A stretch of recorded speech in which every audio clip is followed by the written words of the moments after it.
What made yesterday joyful, my friend? Do you even know what happened or how it happened that you felt joy? Can you even think of an answer?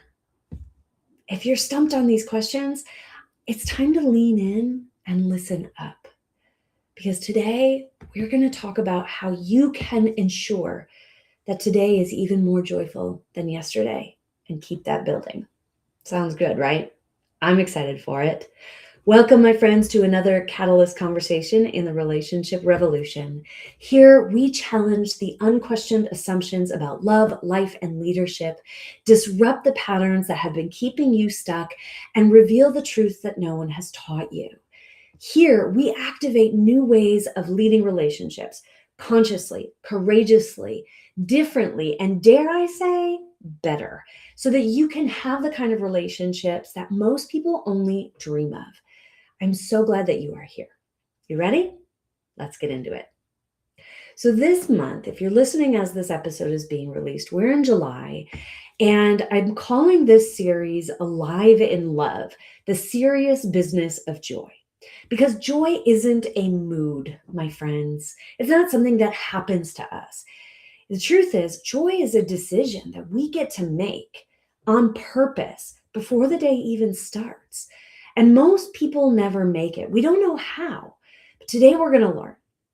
If you're just joining us mid-series, welcome. This episode is episode 3, and we're really getting practical. Our guest today is going to walk us through how to actually make today more joyful than yesterday. Not by adding more to our plate, but by getting clear on what we value and building our day around it on purpose. And he is the perfect person to be talking to us about this. I'm so excited to have him on to introduce him. But before we get into the conversation, let me take a moment to introduce myself if you happen to be new to me or this work. My name is Dr. Jenny Wallig. I am an award-winning relationship mentor, speaker, author, intuitive guide, and relationship revolutionary. My mission is to revolutionize how we think about and go about our relationships and to redefine what it means to love so that we may all get to experience the true power and possibilities that our relationships really have to offer. Because nothing, truly nothing, affects the quality of our lives in every aspect more than the quality of our relationships. And we are in relationships all the time, in every corner of our lives, including a relationship with ourselves. Relationships are, in fact, the infrastructure of everything else we build in our lifetimes. And most of us have never learned how to do our relationships well, let alone how to do them consciously or relationally. Much of what we have learned about how to do relationships actually doesn't work. And it's part of what keeps us stuck and unhappy. So this revolution that I'm all about is truly a great global healing through love. It's a return from separation into wholeness, a paradigm shift in how humanity relates, loves, and leads themselves, starting at our most intimate levels. And in these catalyst conversations, my goal isn't just to give you some insight and new ideas. It is to wake something up within you, my friend, so that you can be a part of this revolution too. Now, let me introduce today's guest. Joey Chandler is the founder of Certain Growth Solutions, where he helps entrepreneurs and leaders solve the problems that are keeping them up at night by getting radically clear on their values. He's the host of the Certain Growth podcast, the creator of the Refinement Engine and the 3D Printed Life Frameworks. And he is currently writing a book called Who Am I and How Can I Be More of That? I mean, how good is that title? Joey built his entire body of work after burning out himself and rebuilding his career from scratch. So he knows exactly what it takes to build a genuinely better day on purpose instead of just pushing through a harder one. He's also a dad, a skier, and a photographer living in Reno, Nevada. Joey, my dear friend, welcome to Catalyst Conversations for a Relationship Revolution. I'm so glad that you are here. So excited to have this conversation. Yeah, thank you so much for having me here. This is going to be great. Yes. So, before we get into your frameworks and ideas, I would love to hear a little bit more of your story. Like, what was actually happening in your life before you built your refinement engine? What were you burning out from? Can you tell us a little bit about that, how you got here? Yeah, it was January of 2022. It was COVID. I was actually going through a divorce. I Okay. was living alone for the first time in 20 something years. My business was struggling. So while there wasn't any single item that would say that burnt me out, it was a collection of just long days that just didn't work. And ultimately it just I wasn't really being myself, and I Mm, didn't have the awareness, the courage, the ability to step up and say, "Hey, this isn't working for me." And eventually the universe said, "You know what? Since you're not going to take charge, I'm going to burn you out because that will at least force you to, stop and rethink about things." yeah. And fortunately from that experience, there like the very first day I remember waking up and I said, I just can't be anything but myself. It's Mm, just too exhausting. That was the language that went through my head. And then a couple days later, I said, well, if I can only be me, then who am I and how can I be more of that? And yeah. that conversation really has led me to look at values and how to apply them to our business and to our romantic relationships, and ultimately just allowed me and the people I work with to be more of ourselves. Because at the end of the day, I think in a relationship, in a business, heck, even fitness, the more you can be yourself, the better you can find a solution. Yeah. Yeah. So I love this. It's such a paradigm shifting perspective to think about, who am I, right? Like, how do I be myself? And what are the values that guide that? And connect that to joy. I mean, when I say it out loud, it makes a lot of sense, like kind of on a logical or maybe intuitive level, but on the practical, like, what does that mean? How have you found being ourselves and knowing our values connects to joy and happiness? Yeah.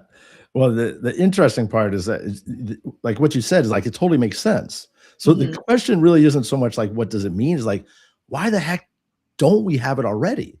Because we all like when I tell people, they're like, "Well, yeah, of course. If I can be myself, then my ability to be joyful or happy or in love is just greater." We Mhm. all know that. And Mhm. the question is then why not? And what I found is that there's really two main things. There's the outside world, society, politics, what your mom Mhm. said, all those sorts of things. And then there's all of our internal stuff. Yeah. And the I can't do it, I'm not good enough, I don't have what it takes, people don't like me, those are mine. I'm guessing, other people have their own. Mhm. And what I found is that the combination of those two, and without a clear kind of structure to really use our values to create joy, that combination is so loud and so prevalent and so just like how we live our life, that even though it completely makes sense, yeah, if I can be myself, then I can be more joyful. The ability to actually do that Mhm. is much more difficult. And in fact, we all have far more experience being who we think we should be rather than who we actually are. Oh, And yeah. so even after we do get clear, even after you like that's just the starting point. You then it's like, okay, now I got to build my muscle. Like my values are connection, curiosity, and fun. And Mm. I'm constantly just, and I had 50 something years of living other ways and not Mhm. really being clear on that. So I every day is like I'm building up my muscles of how can I do that? And it's not as hard as you would think. It doesn't happen quite as fast as you would like, but definitely faster than we're probably led to believe. Mhm. Yeah. So this is really interesting. You're talking about something that's so important, and something that we talked a lot about in last month's series, in our identity and giving yourself permission to be authentic and show up as who you are. And this question of like, why am I not? is I think that in some levels, like we're so conditioned, so programmed to be who we think we should be, that a lot of us don't even know who we are. I mean, you mentioned in your own story, like having to start to ask yourself that question, who am I and how can I be more of that? So how do you help people start to identify who they are and what their values are in particular? Because I know values are a really important piece of your work. And I I have found that sometimes people don't really know how to identify their values, let alone who am I? Because those Yeah. are big questions. Yeah, it's a great spot. And fortunately, our values are actually so powerful and just so part of who we are Mhm. that they're very present. We don't have the exact awareness, the language to describe them, but they're not Yeah. as hard to discover as you might think. Okay. And if you go to people can go to my website, there's a free basically a free form that they can go through. But if it's okay with you, I'll just tell people 3 questions, and that way Do they can actually use them. I love it. So there's 3 questions. The first Mhm. question you ask is, when you interact with people, how would you like them to feel? Mm. And this will be something like safe, heard, motivated, inspired, some in that realm. And Mhm. people usually have 3 or 4 that they choose. And Okay. then we ask, when you experience that. So let's say you said safe, heard, and inspired. Those were your things that you want. I would Mhm. ask you, when you experience feeling safe, heard, and inspired, how would you describe that feeling?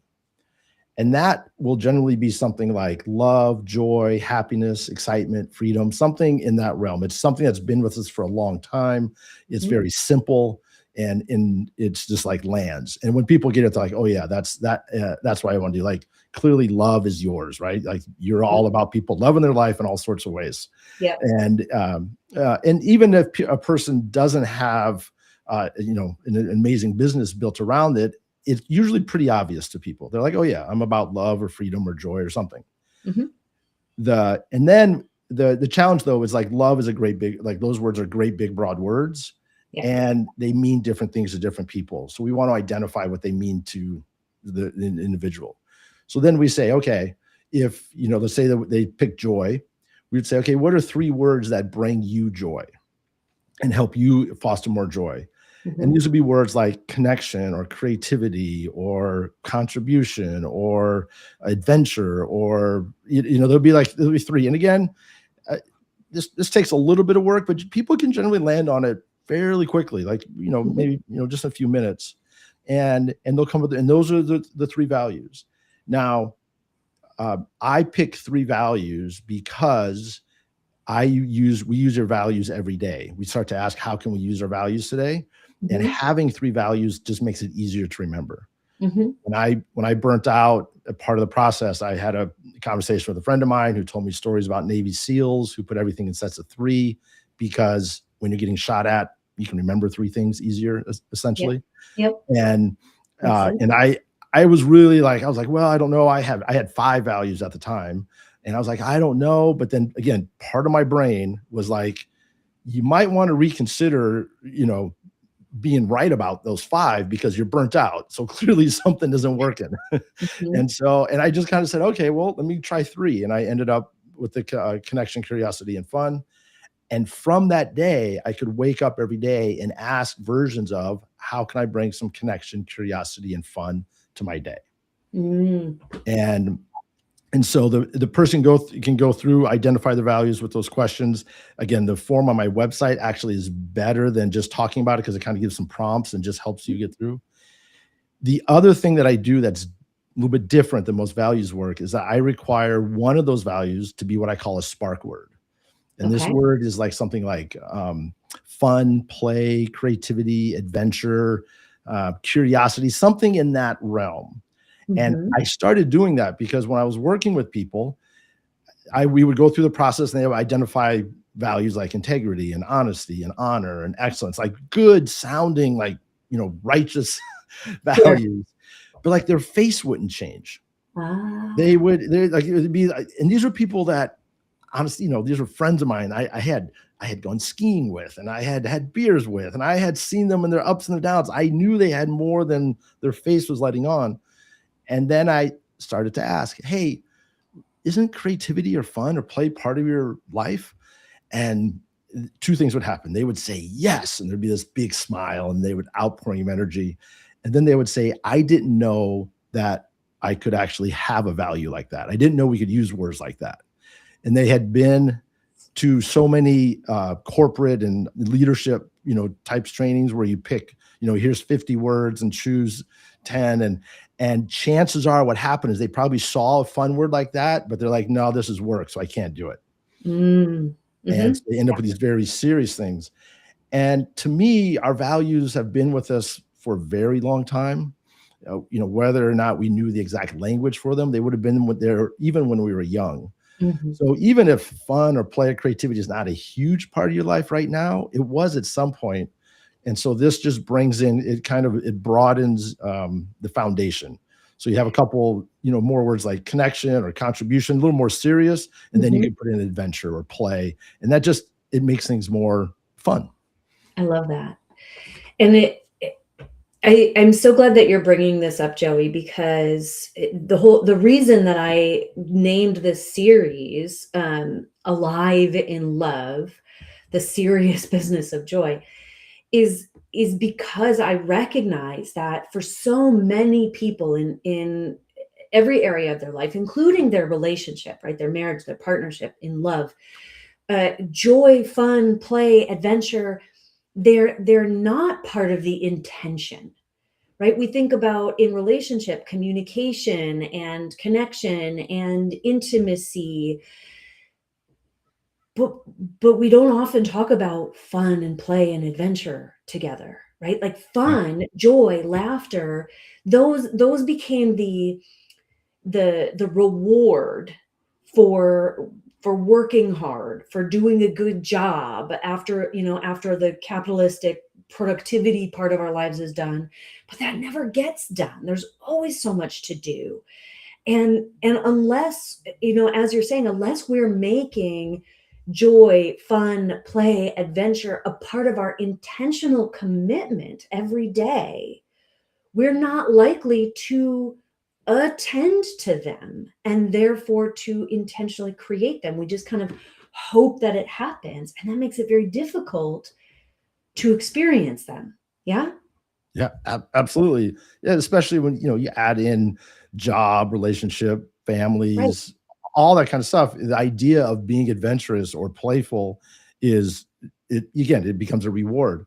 Uh, Yep.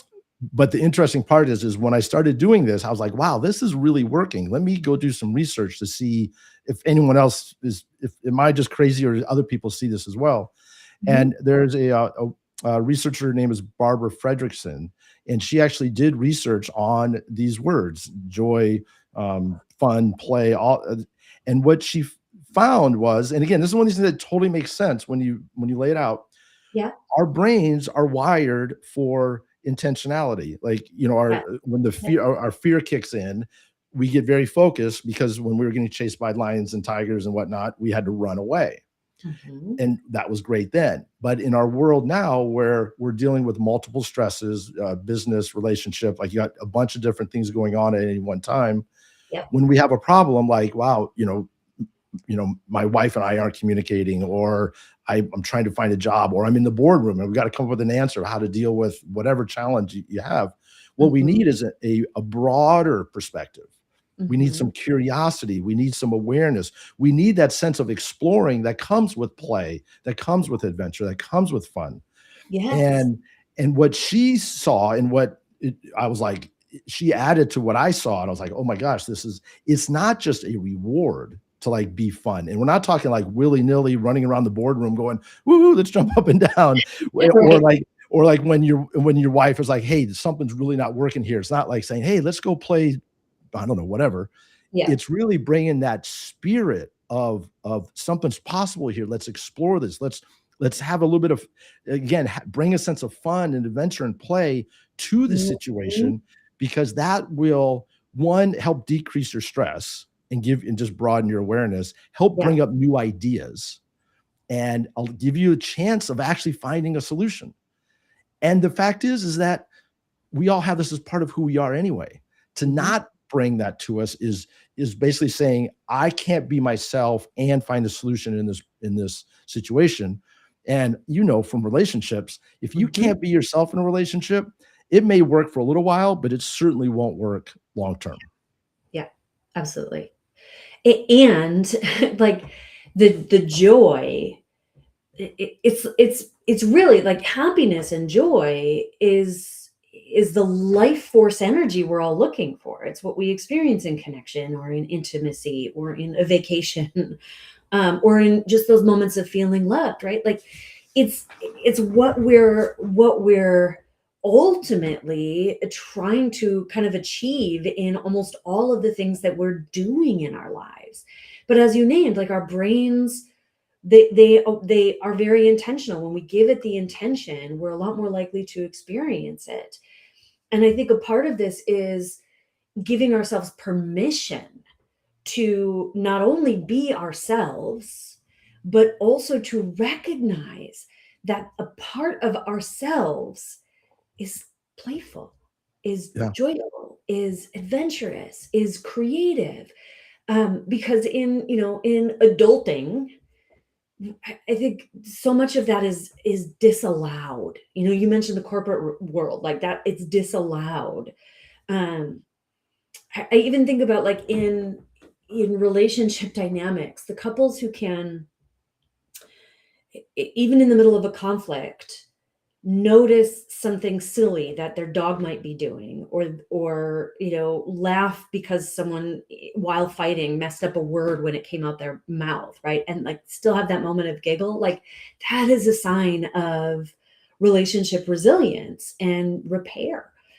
And so to be able to allow ourselves to hold space for joy and play alongside the other things that we value, the other things that are important to ourselves, it changes the game.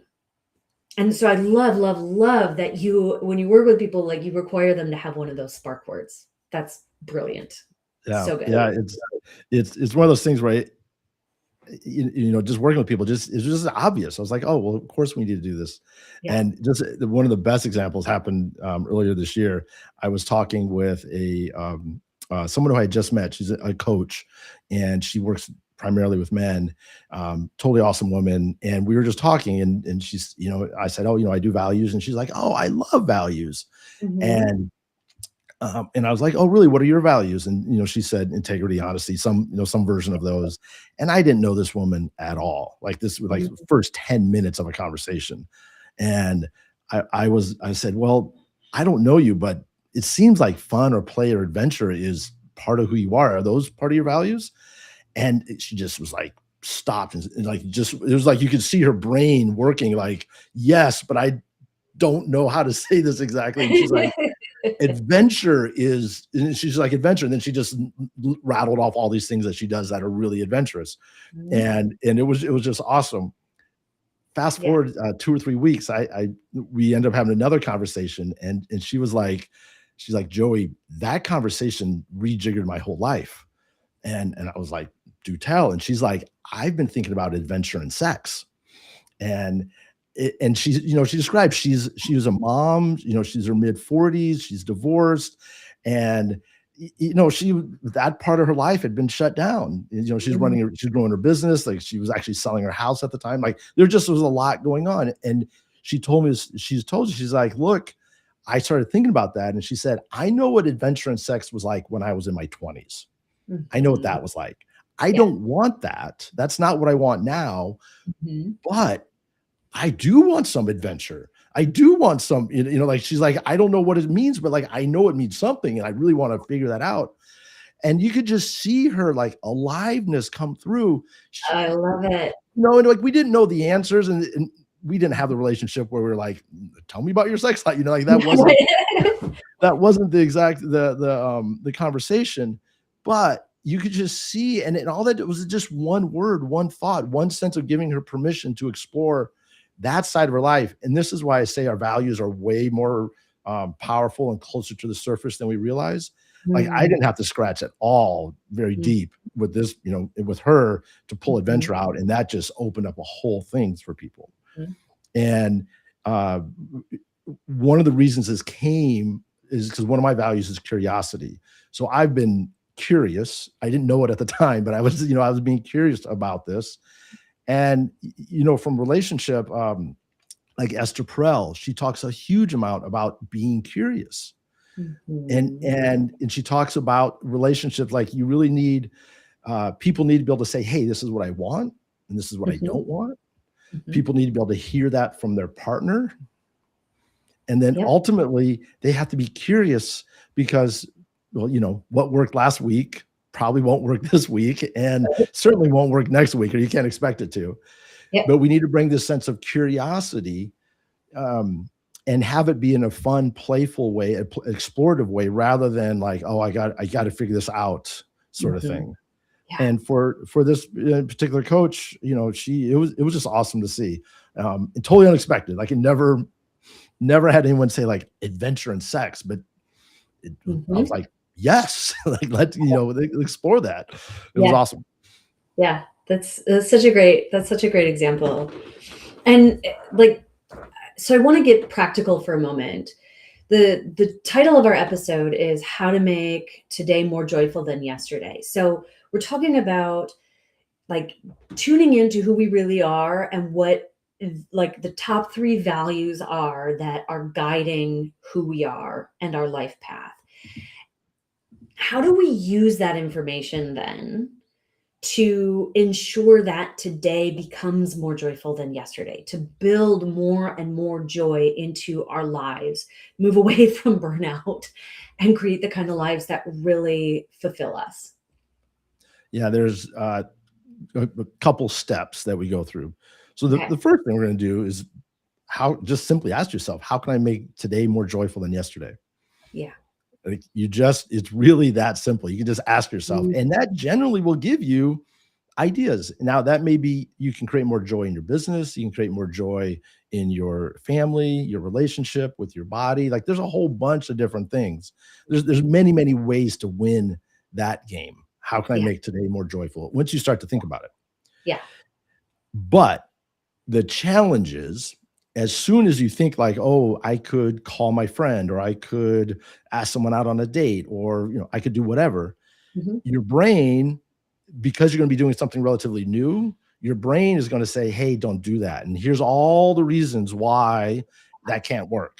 Yeah. Yeah. Because, it'll say that, you suck, they suck, we all suck, whatever versions of that are. So you need a system to actually help you get past that doubt because that doubt is not you. There's anything wrong with you. It's actually your brain working the way it's designed.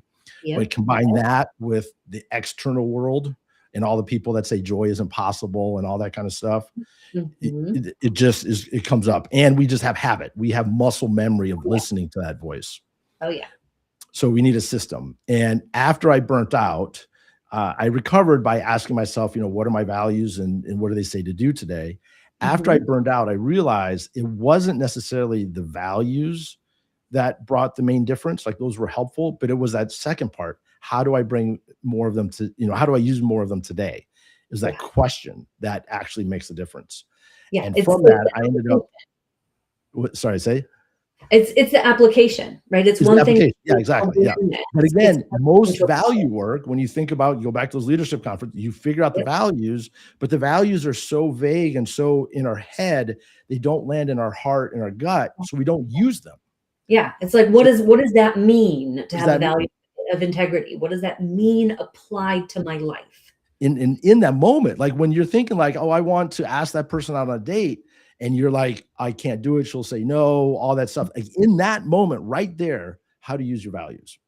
Mhm. So it took me a little while, but I came up with 6 questions, Okay. and people get them when they go fill out the form. They'll get their values as long as these questions, but I'll just share them here. The first question is you ask, what can you celebrate about yesterday? Mm, And love then that. the second question is what did you learn from that? And these 2 questions basically prime your brain because your Mhm. brain is wherever it's at. It's in a state of like something can't be done. So we want to acknowledge the fact that you actually can make things happen. You celebrate, you went for a walk. I followed my eating plan. It doesn't have to be a big win. It's just something that you're like, I'm celebrating this. Yeah. And then you say, what is that? What I learned from that, that puts you into a growth mindset. So no matter where you're at, I accomplished something, I've learned something from it. And then that sets you up for the third question is, what's the goal? So let's say the goal is I want to ask someone out on a date. Mhm. Then you're like, okay, as soon as you ask that, what are the fears, doubts, worries, or concerns that come up? I'm not good enough. She'll say no. No one ever says yes. All women Mhm. are this way, all men are that way, like whatever those thoughts are. And we're not Mhm. doing any therapy. We're not doing any, where did those come from sort of things. We're just Yeah. acknowledging them. Yeah. Because then what happens is when you acknowledge them, it's kind of like you're like, okay, you're there, and now you set it aside, and that allows the fear part of your brain to relax. Yeah. And Yep. then you can say, okay, what do my values say to do? And once you know your values, like say mine are connection, curiosity, and fun, then I can say, okay, if I want to ask that person out, how could I use a sense of connection, or how can I bring some creativity, or what if I did it with fun? And you can do it, and that's kind of a brainstorming exercise.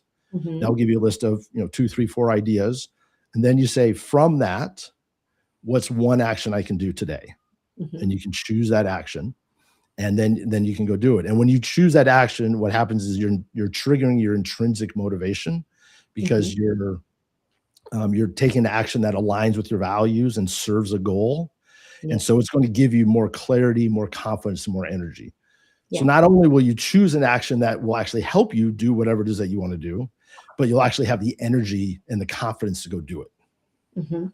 Yeah. And so those 6 questions, you put them together, and you can, with a little practice, you can ask those questions in a minute or two.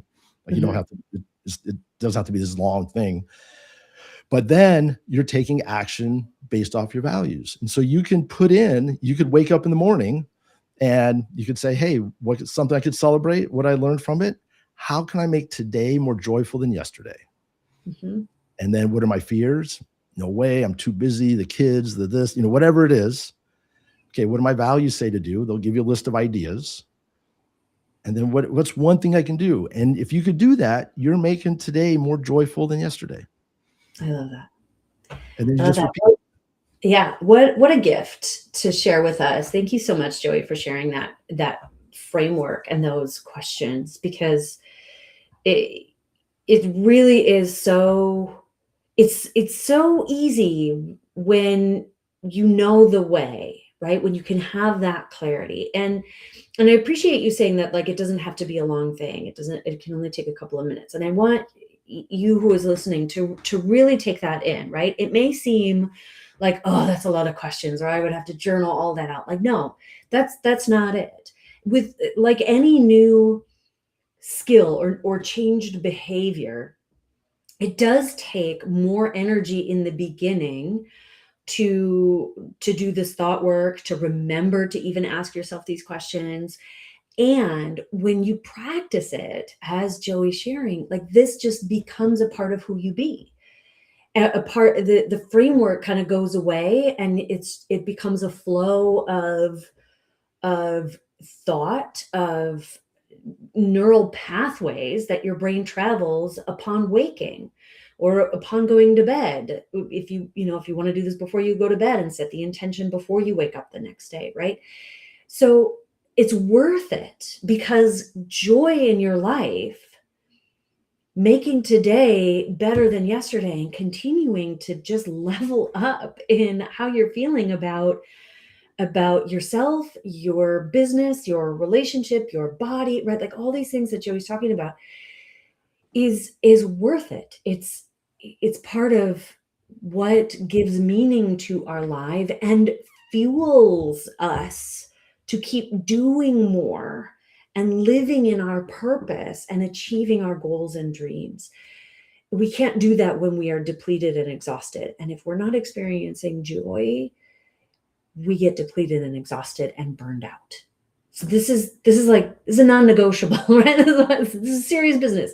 To learn how to bring more joy into our life. And Joey, you just gave us like such a beautiful step-by-step process to be able to do that. So thank you so much. Yeah, it's my pleasure. It's really interesting, because one of the things that's really fun about this is that joy starts to become a feeling in your body. Hmm. It Yep. becomes your somatic awareness increases. You Yes. start to notice like, oh, I'm having joy here, or love, or whatever your thing is. But Mhm. we're talking about joy. Like you start to notice what joy feels like in your body, Yeah. and then you start to notice when you're not feeling that. Hmm. And one of the interesting challenges is to accept that our body knows. And when I'm having a negative thought, or I'm feeling down, or I'm whatever, even if it's really well justified, Hmm. you're like, this person is that way, Hmm. or but I'm not having the joy in when in that case, some aspect of your values are missing in that moment. So the challenge and the training and the practice is saying, okay, take a deep breath. What can I celebrate about yesterday? And you go through all the things. And I just want to point out one thing: the 6 questions work in order. You Hmm. can have something. You say, hey, what are my values and what do they say to do? It will help you move forward. But Yeah. if you want a full benefit of the whole process of getting grounded and then acknowledging your fears and all that, it just works way better. Yeah. And it's the fastest way I know. But the body awareness is really interesting, because Mhm. and one of the things you start to notice is how much we say something and then immediately negate it. Mhm. You start to think like, oh, I want to, I want to do this. No, I mean, if we're talking romance, and sex, like I want this. How many times you're like, I don't know if I can say that, or what will they think, or whatever it is. And Mhm. again, as far as I can tell, most of the experts on sex and relationship, they really talk about like whatever you want, you have to acknowledge. You may not get it. It may Yeah. not be a right for the other person, but the ability to express it and share it Sure. takes practice and takes muscle, and that starts in our bodies, just recognizing like, hey, this feels like joy, or wow, that really doesn't feel like joy. Let me do some work there. Yeah. Yeah. I appreciate that perspective. It connects really powerfully to the work that we do with couples. Part of our framework starts with noticing, and what we're bringing attention to, what we start noticing, it is a somatic experience that typically becomes like how we feel becomes the maybe the easiest entry point Yeah. into awareness, because our body is constantly signaling us. And the more that you start to develop that awareness, when our baseline changes from what we call powerful states like joy, love, freedom, and that's how we feel more often, the contrast of not feeling it becomes this beautiful moment of opportunity to course correct and to grow, to gain awareness around like where am I not aligned with my values? Where do I need to say something that I haven't expressed? Where like what is happening within me or with between us that's not in alignment with what I want to create here, and where do I have the power to help shift that?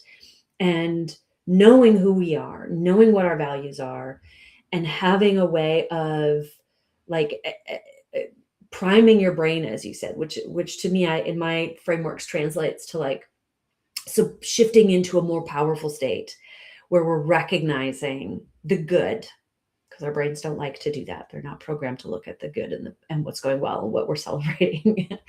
um, and being in that energy is going to give us access to more powerful answers about how to create what we really want.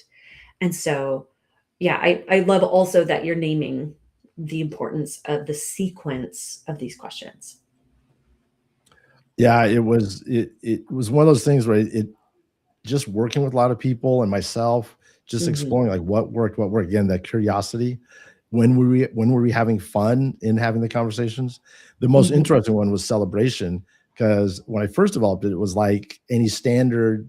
coaching protocol, we put celebration at the end. You do all this stuff and then you celebrate yourself.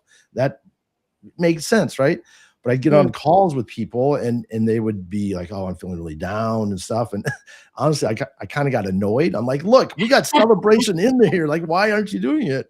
Yeah. But when I was honest with myself, got curious and started to look at what was happening, by the end of the day or by the end of something, we're often too tired, too Mm. exhausted to either celebrate ourselves.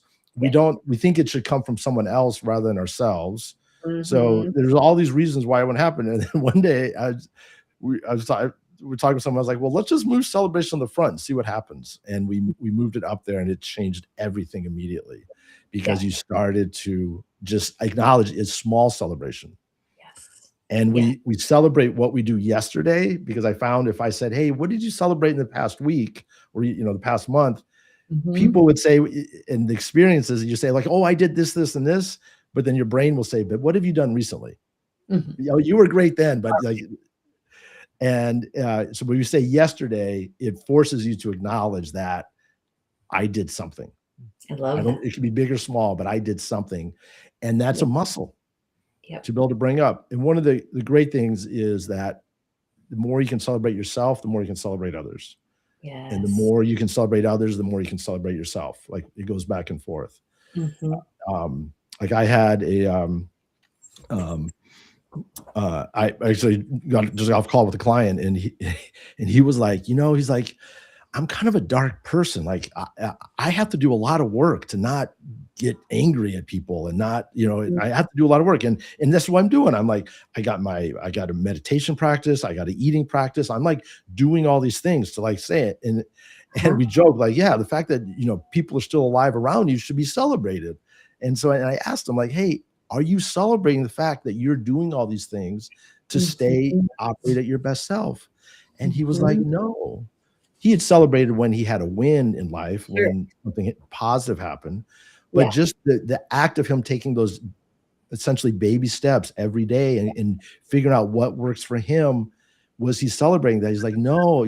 And he said, I always thought of celebration as something like a big win, but those Mhm. baby steps, I think I could celebrate that more. And you Yeah. could just feel him relax on the phone and get a little bit giddy and a little bit fun and a little bit um, exciting. Oh, and this is actually one thing I just want to put in. When you start asking, how can I bring more joy? Or how can I make today more joyful than yesterday? Or how can I Mhm. make it better than yesterday? However you want to say it. There's a level of fun to it that is just awesome because you're not saying, how can I be more joyful? Yeah. Right? You're not saying that because that would mean you have to do work and nobody wants to do work.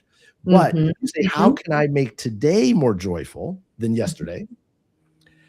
It gives you a little bit of space, a little gap, and then you could say, "Oh, well, I could call a friend, or I could do this." It allows for things, and the people when I work with, and I ask them this question, there is this level of fun that's really hard to explain, but it happens even just after the first week of doing it. Like it's, Yeah. hey, how can we have more fun? I believe it. That's awesome. And what an invitation, right? Not just to do a thing that can bring more joy, but to have fun while doing it. Yeah, Like, who can say no to that? Like, I want that. Let's go. yeah. Oh, such a good conversation. So Joey, before we wrap up, I have I have two last questions. First, if you could leave our listeners with just one message, the one thing you most want them to hear or remember, what would that be? Yeah. Wake up every day and say, how can I make today more joyful than yesterday? Beautiful. Real simple. Start there. Just Yeah. start there. Yeah. And and the part is that as you do that and as you get past the doubts that it will come up in that eventually, as you do that over and over again, the compound impact of asking that question will Mm. lead to big things. Yeah. I'll be honest, I just yesterday completed a 60-hour fast. Wow. 60 hours. I 21 days ago, I started asking myself, how can I make today better than yesterday? Mhm. And I had no intention on, there was no like focus. I went for about 7 days, and somewhere in there, I started thinking like, well, how can I make my fitness a little better than yesterday? Mhm. And then I went on TikTok, of course, and started looking at things. And as the algorithms do, as soon as I said fitness, everything started turned to fitness. And I was like, oh, let me try this. Let me look at this intermittent fasting. And so I did that, and I tried that out for 5 or 6 days. And then after 5 or 6 days, along with, hey, how can I make today a little bit better than yesterday? I started exploring the idea of a longer fast. And then I said, oh, well, let me give this a try. I did a 24 hours. And I was like, oh, well, let me give this a try. Let me, I'll try for another, I'll make tomorrow better than yesterday, or, today better than yesterday by doing from 24 to 48. And I eventually did end up doing 60 hours. And so in like 18 days, I went from not thinking really about my fitness at all to doing a 60-hour fast, really by asking that question. I was asking, how can I make today better than yesterday? But the same result would have happened of how can I make today more joyful than yesterday? And it was just the baby steps, the compound effect. And eventually, and the cool part is that it builds up the muscle so that that you can get past whatever challenges that you have. Yeah. I love it. What a great story. What a great example of the possibilities that this simple question holds. Yeah. So my last question for you, Joey, is how can people get a hold of you? And there's a free resource I know that you wanted to share also with our audience. Let's let people know where they can learn more. Yeah, the best thing to do is go to certaingrowth.com. That lays out my programs. I do 21-day challenges where we basically for 21 days say, hey, how can we make today better than yesterday? And they can get some information there about that. But the main thing is that at certaingrowth.com, you can go through the form where I identify your values and get the 6 questions. And that really is the foundation. And then you can start applying it. And if they want help, they can reach out to me there. Beautiful. And I will make sure to have that website in our show notes. Joey, this has been such a good conversation. It covered exactly what I was hoping to talk about, which is to bring something that feels really abstract, how to bring more joy into our life, and making it really practical and intentional and really life-changing. So thank you so much for the gift of your wisdom, of your experience, of you. I'm going to put you backstage to wrap up the episode, but please keep sharing this amazing work. Friends who are listening, please reach out to Joey if you are feeling a resonance with him. Clearly, this man knows what he's doing and is available to support you in transforming your life, making every day better than the last, and moving through the problems that are keeping you up at night. Thank you. Thank you again, Joey. All right, y'all, if today's episode landed for you, added value for you, and I don't see how it may not have, please do something for us, okay? Subscribe to the Relationship Revolutionary podcast wherever you listen to podcasts. Leave a review, share something about this episode that landed with you, and share the episode. Let someone know who needs a bit more joy in their life that this conversation exists. Your word of mouth, your engagement with the episode helps us to get this conversation in rooms that Joey and I couldn't get into without you. If you want to help Powerful Love, me and my partner Calvin, to activate and accelerate the global movement of revolutionizing relationships, please make sure to like, comment, and subscribe to us on YouTube and across all social platforms. Share about our work, attend our events, and of course, do your part to continue to lead with love. If you're looking for support for yourself, please reach out. There are numerous ways that we would be honored to support you in. And I want to share about 2 of them really quickly now. First, if you are the kind of woman or person who has been looking for things to be different in your relationship, asking for things to be different, and you're tired of efforting alone, you're tired of spinning your wheels, I have a free masterclass. It's called How to Get Your Partner to Finally Show Up the Way That You've Been Asking Without Burning Out Trying to Make It Happen. Yes, I know that's a lot of words, but everyone matters. Okay. This isn't a webinar or a class so much as it is an identity activation, my friends. Real talk, real shifts, real tools that'll create real change. So you can register with the link that are in the show notes.